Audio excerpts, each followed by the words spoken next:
Dumela bakulu dinyaya metizhen iziye ndadzoka zvekare nhasi mhuri yeZimbabwe ndine nyaya panapa yandiri kusangana nayo, nyaya inosiririsa ndasangana nayo zvekare iri Citizen Coalition for Change Facebook page CCC Zimbabwe official page. Nyaya iri kunetsa panapa ndeyemukadzi uya pavanhu vakarohwa vamakaona paipai vakasungwa naJameson Timber vaya pane mukadzi anga ari pakati pevanhu ivavo. Mukadzi uyu ari kunzi akakwara makumbo, nokupakwara gumbo ipapo, so mwana wake ari kunzi akazosara akashaya, so mwana wake afa. Apa mwana wake anzi ari kufanira kuvigwa.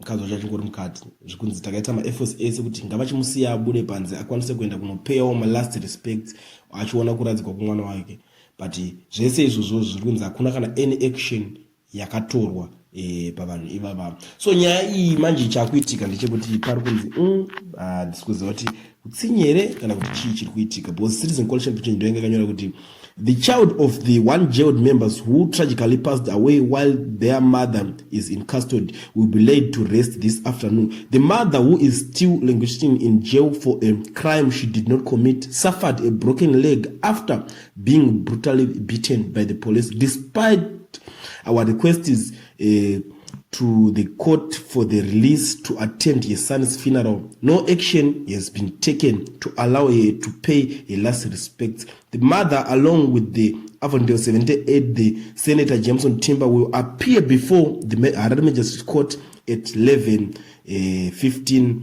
a.m. this morning. So, guys, let's fill up the court in solidarity with these heroes of change in Zimbabwe. Ndo nyaya iri kuitika panapa. Pari kutochengwa unza kumana hapana zvaikwanisa kuitika kuti mukadzi aende andomiga mwana wake, because izvo mwana akatofa iye ari mukati, ari mukastodi akavharirwa, handiti haasi kutoziva kuti mwana akashaya. Shoko rinenge rakasvika kwaari kunzi mwana wakafa, but haana kuona kuti zvakaitika sei. Obva asvika pakuvigwa futi. Imagine zvinongorwadza kuti wasiya mwana kumba wozongodzoka zviri kunzi mwana hapasisina akatofa akatovigwa usipo uri mukati, because of nyaya yezvinhu zvakasungirwa. Ameno muri Zimbabwe ndo nyaya iripo ndakakubatira kusaziva kuti imimi samaZimbabwenzi munoiona sei nyaya iyi kana zvinhu zvaakusvika pa this extent. Zvakanaka uri zviri right here izvo kumana zvikuitwa izvi.